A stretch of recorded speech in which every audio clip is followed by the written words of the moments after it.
Ah, hello there, and welcome to Phil Talking D20. So, it's been a busy week for me, which is why I've not been able to get as many videos out as I would have liked this week, but that is the joy of work-life balance, and this week it has not been favourable. But, all that aside, today's video is another homebrew special, and what are we talking about?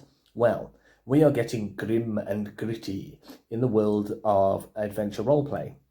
So effectively what we're going to look at is how we can make Pathfinder 2, which is a really great high fantasy system and core setting, and tone it down, make it more, well, grim and gritty, taking some of that high fantasy, high magic, high kind of monster kind of, adventure world, and toning it down to something that's a little bit more historically flavored, a little bit more, I'm going to use that term, kind of not realistic, but feeling a bit kind of more brutal and unforgiving.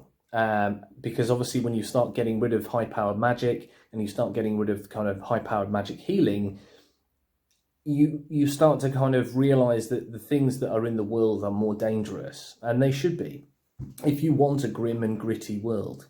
Good examples, other examples of systems that are fully immersed in being grim and gritty are Zweihander. Warhammer Fantasy Roleplay is another good example of something that is kind of, grim dark. And we can do it with Pathfinder 2e. We can do many things with Pathfinder 2e, and we shouldn't be afraid to try. Now, this is not something you decide to do halfway through a campaign, unless you come up with some wonderful reason that magic is shattered and blown from the world due to some calamity. But it's really something you want to kind of launch into as a new arc, from, I suppose, a common sense perspective, because it is quite radically different. I've already mentioned some of the classic tropes of grim and gritty, and that is you normally don't have as many hit points. You normally don't have as much or any magic or magic items. They're rarer. Look at Lord of the Rings. When you think about Lord of the Rings, you think about magic and you think about the power of some of the characters, but they don't all have +5 magic flaming swords at all, in fact. And Gandalf, who is an incredibly powerful wizard, doesn't use a huge amount of magic. Even Sauron, who is clearly the massively powerful evil lord, very rarely tips his hand with the power of his magic. It's only when he really wants to that he kind of dumps it. It isn't like you walk into town and there's a mages academy and there's wizards everywhere. They're few and far between, and magic is not so common.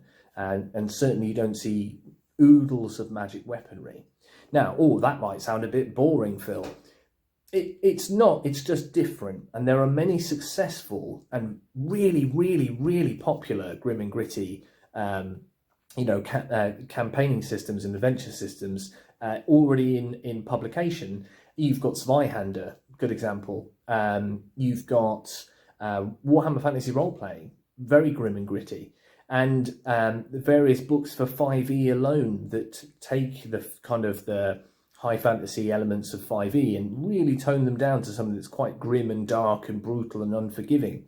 Now, you do have to be prepared for that, and if your players are expecting to go around slaying dragons and having, kind of angel cohorts and all sorts of convoluted ideas about being a 15th level spellcaster with 50 fireballs a turn, you're going to have that conversation, be like, it's not that quite that kind of campaign. We're going something a bit more low-key, a little bit more brutal, a little bit more kind of, challenging as a play environment.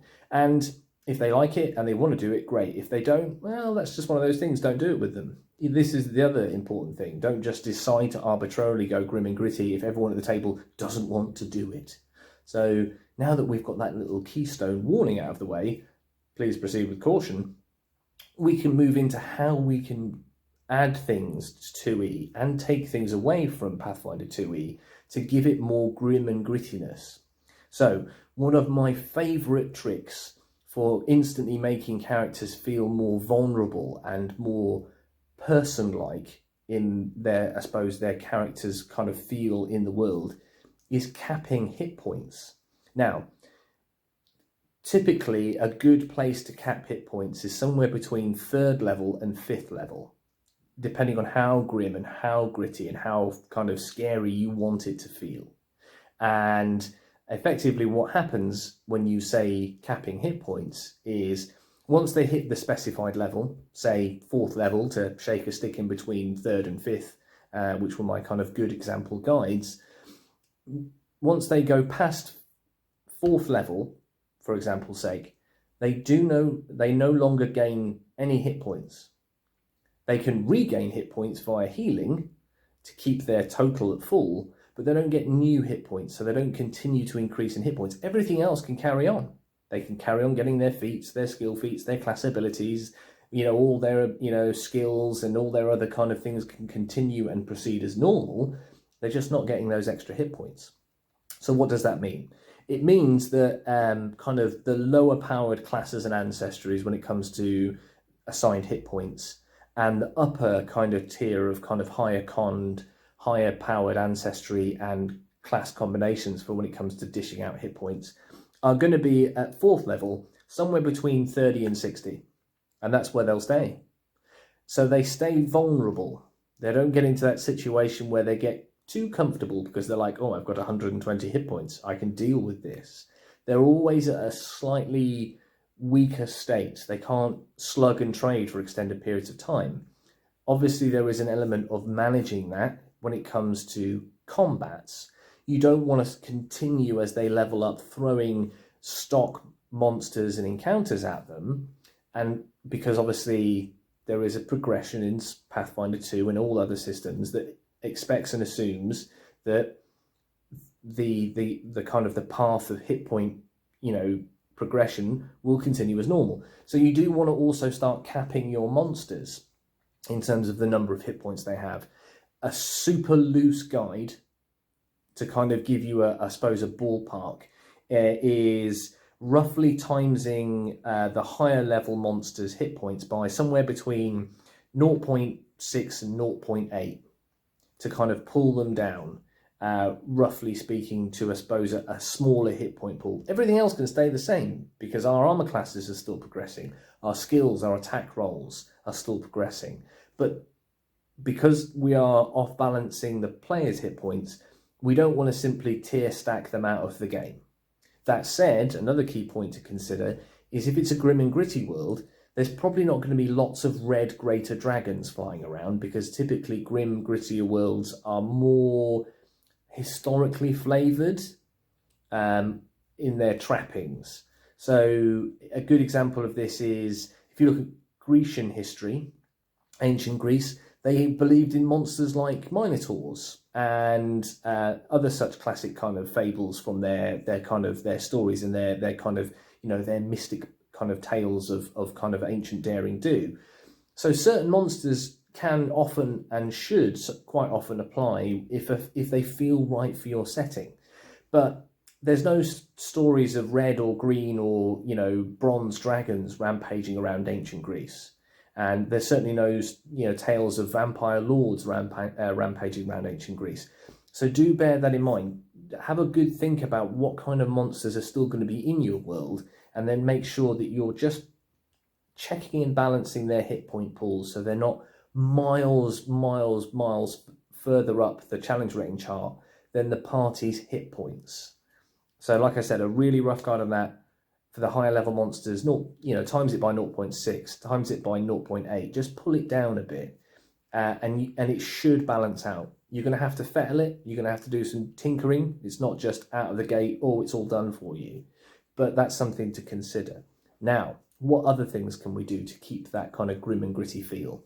Good example of something that adds an element of the world kind of beating on players are simple diseases like colds and flu and malaria, those kind of things that you encounter in the world that we know exist, and many of us get colds every winter and every summer.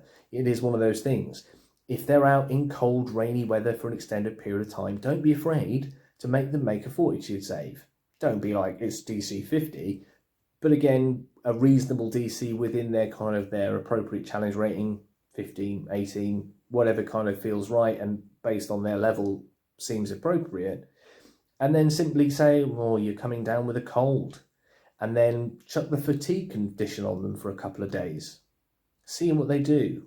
Because they're not going to be so keen to rush out and go adventuring and getting into combat while their character's got a stinking cold and is running the fatigue condition.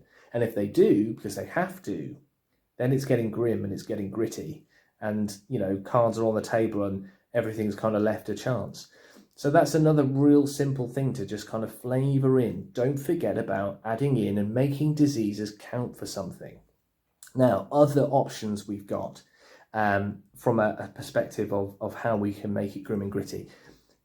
Reducing or getting rid of magic. One particular idea that I quite like is only allowing magical classes, and not perhaps even allowing all of them, but the ones you are allowing to be accessed only via archetype, so that you perhaps can't play sorcerers or wizards, or even perhaps clerics, but you can gain the archetype for it at second level.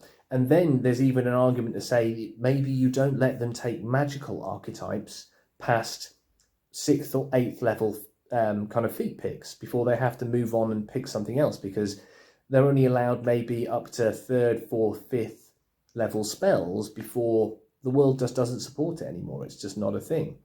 If you want to get rid of magic altogether, Pathfinder 2 is a system where you can genuinely do that and actually have a really great system for healing, because we've got the heal skill and that enables us to restore hit points. So we don't need the classic tropes that 5e is limited by to an extent, and also Pathfinder 1 and 3.5 and previous iterations have been limited by, where they need magical healing and they need clerics and potions to fulfill that role. One thing I would put in here as a quick caveat, it's well worth considering though, saying that the combat medic feat, where you can normally only do it once a day in an encounter, you could adjust that and you could say that you can do it a number of times a day equal to the patient's con modifier. So that if they have a hearty and healthy con of 18, so they've got a 4+ modifier, you could perhaps use combat medic on them 4 times before you can no longer use it. Whereas someone who was of a weaker constitution, maybe only has a +1, you could still only do it once a day, because their body could only take kind of the bandaging and the healing before it's just too badly damaged to kind of gain and sustain recovery from that. And that would be another good balancer, so that you can keep, I suppose, a grim, gritty feel, but make a feat that's slightly hamstrung because there's also magical healing stronger. So you've got these kind of options to consider. Other things, if you're looking at a low magic or no magic world, and you're getting rid of, you know, wizards and you're getting rid of clerics and all that kind of stuff, having a system where if there's no magic and no magic items, what are you going to do about extra damage? Because again, there's an element to say the system, you want something in the world that they can get their hands on. And the Games Mastery Guide provides us a few little gems. Again, we've got automatic bonus progression on page 196. Directly following that, we've got high quality items, which is another good one to consider. And then we've got proficiency without level as another option for adding a grim and gritty flavour to our worlds. Now, we're going to start with automatic bonus progression. What this does is this replaces magic items with a tier of effectively starting at level 2 and running to level 20, additional bonuses that characters receive, such as +1 on attack rolls, or an extra damage dice, or a +1 bonus on a save, or a +1 bonus to a skill they choose. And as they level up organically, they gain additional bonuses on top of what they're gaining from their class and their feats, because they haven't got access to magic items. So that's a really good kind of place to look at to start with when you're thinking about what you might want to replace magic items and magic with in your world, if you are going to get rid of it to make it a bit grimmer and a bit grittier. Lord of the Rings is a good example of this.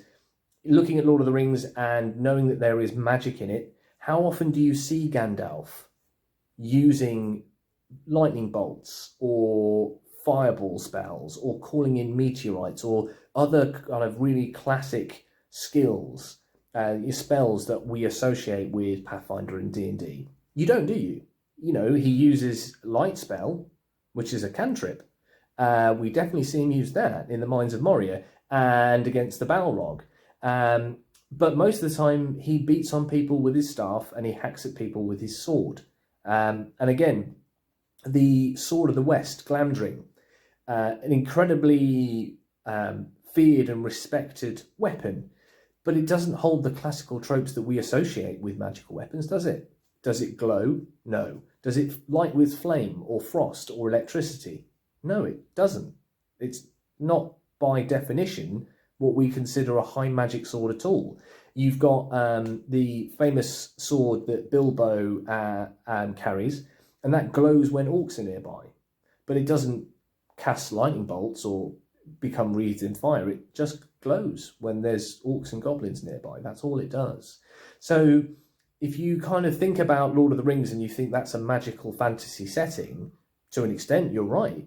But it's definitely not high fantasy, which is what Pathfinder 2 is. And that's what I'm kind of trying to pull you back to with this kind of grim and gritty vibe. What can you do to kind of try and capture some of that tenseness that you get in a campaign where you don't have all the hit points and all the fireball spells at your disposal, and you still have to deal with threats and fears and challenges? So I suppose to kind of keystone the next one, high quality items. This is actually genuinely a really good one, because what it does is it automatically enables the crafting skill once you start becoming an expert or a master or legendary, to give greater item bonuses and greater damage bonuses and even greater skill bonuses from items, which I think is a brilliant kind of, resource to utilize to replace magic weapons with. Because again, don't be scared to lose the bypass by magic ability on monsters if you still want to use certain monsters that have that trope, because if they've not got magical weapons, that's slightly mean. But do keep material ones, such as vulnerable to silver or vulnerable to cold iron, because there's still an argument that those materials are in the world, and if it's a kind of world where these monsters exist, then the materials used to fight them would certainly be employed. Silver's pretty common. Inlaying a steel blade with an intricate filigree work of silver so that it can kill werewolves and vampires better. You don't need the magic bit, you just need the silver bit. So there's another kind of consideration arc for you. Now the last one, proficiency without level. This one's a real doozy, because effectively what it does is it removes your level bonus from the proficiency system. So instead of it being your level +2, your level +4, your level +6, it's just +2, +4, +6.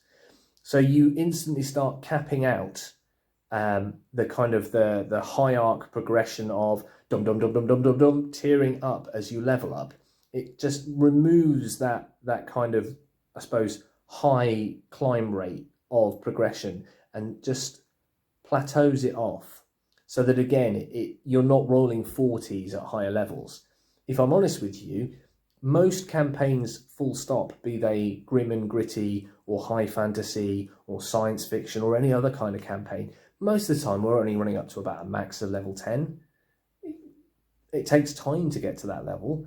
And another important keystone, a lot of the time, some of the tension and excitement starts to bleed out of it when you get to those higher levels, because you do have these big pools of hit points that mean you're less vulnerable to being one-shotted. We all know the excitement and the fear of combat at those kind of early levels, like 1 to 5. All combat is tense in those early levels. And that's part of the excitement at the table, is that fear of vulnerability and knowing that you could be struck down at any moment by a blow in combat. And a hit point cap is a great way of extending that up into kind of 8, 9, 10, 14, 20. If you go the distance and you keep on kind of trudging, it keeps that feel and that flavour. But like I said, remember, there's going to be fettling when it comes to monster hit points, because you can't just, I'll put you up against a 350 hit point dragon, because that challenge rating at kind of 13, 14 is assuming a party level who have also got hit points equivalent to 13th, 14th level for their class, and they don't. So you're going to want to pull them down. A really, really nerdy way to think about this is to use the challenge rating system that Pathfinder 2 offers us, which is brilliant. And it's always based on character level, and it's 4 higher than the party level for the most extreme kind of challenge rating that you should be considering throwing at a party. And effectively going, I capped them at, say, 4th level. What's 4 levels higher than them as a monster? How many hit points has it got as an average? I have done a table. It is nerdy. To give you an example, if you were level 1, you would have somewhere between 13 and 23 hit points as a player.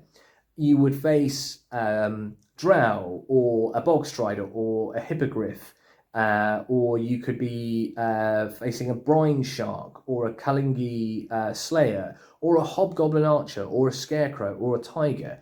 They all vary from challenge rating 1, or level 1, monster level 1, up to monster level 4, and their hit points can vary from anywhere from 18 up to the mid-40s.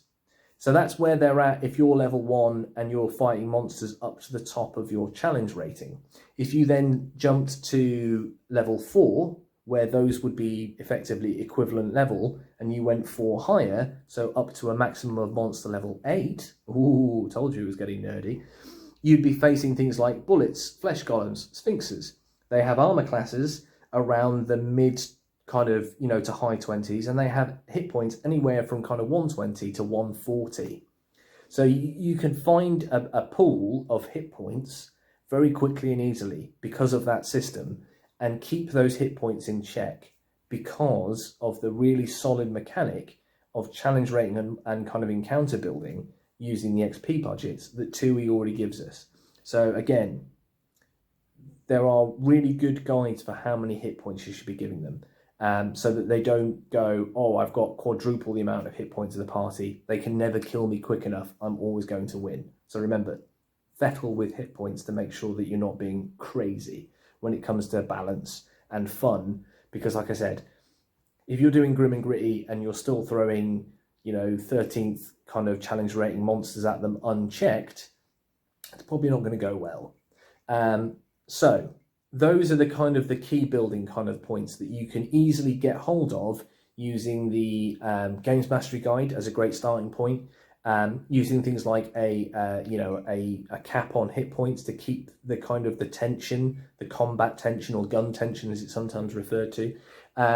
Again, you've got options to consider about if you're going to use magic. Again, looking at maybe not allowing any of the magical classes to be used, but accessed via archetypes. And again, you've got options there of saying, but I'm going to do free archetypes, so that you can go and find a druid mystic up in the kind of the northern hills and learn his secrets.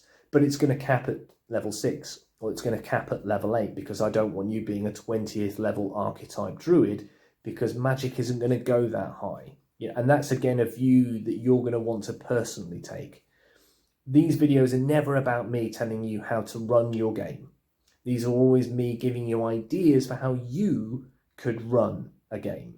And then you can run with it, because it's not my table, it's yours. So you get to choose. And with Pathfinder 2E, which, like I said, out of the gate is a really great high fantasy system, it doesn't mean that's what it always has to be.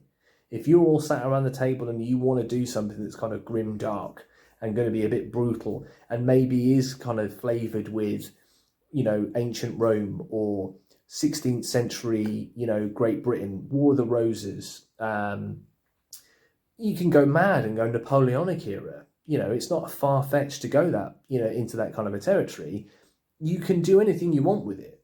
It's going to take some work, but hopefully these building blocks that I've kind of elaborated on to some extent are a helpful jumping off point into the world of grimdark. So to recap, look at hit points and a hit point cap, as long as you're balancing monsters in line with what you're doing to the party. Look at removing or limiting magical items and spells. and then look at replacing them with something that is giving players something cool and fun to still get hold of.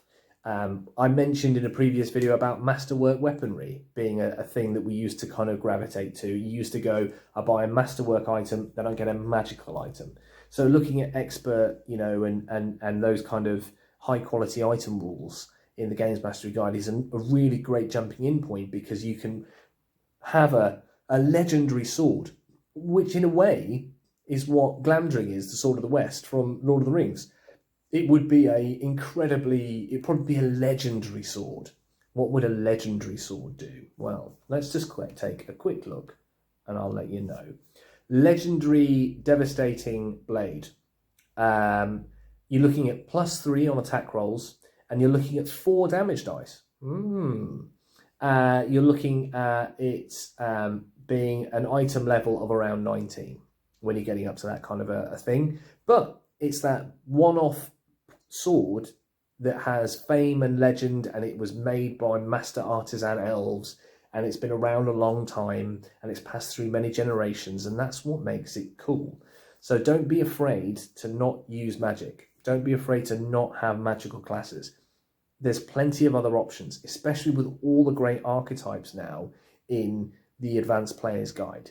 And if you're using free archetypes so that people are going, all right, well, maybe I can only play, you know, a small handful of classes now, I've still got other options to really flavour out those classes to make them unique. So give Grim and Gritty a go. Don't be afraid to give them a cold. Don't be afraid to have the world feel harsh and oppressive. Don't be afraid to have combat stay scary, even into higher levels. Don't be afraid to remove high-level magic and get rid of magic items. But think about the flavour and the tone you want.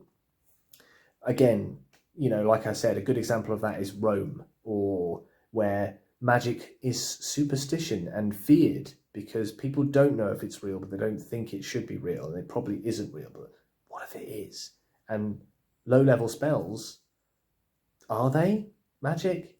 Or are they fear and superstition playing tricks on people?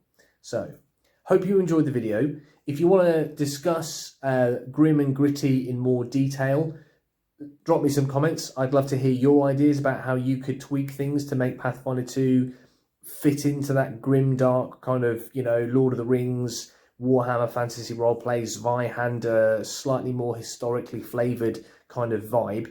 And we can have a good old chat about it and get into the gaming goodness of it. And remember, stay grim and gritty. And I will see you on the next video. Hopefully sooner rather than later. Peace out. Bye.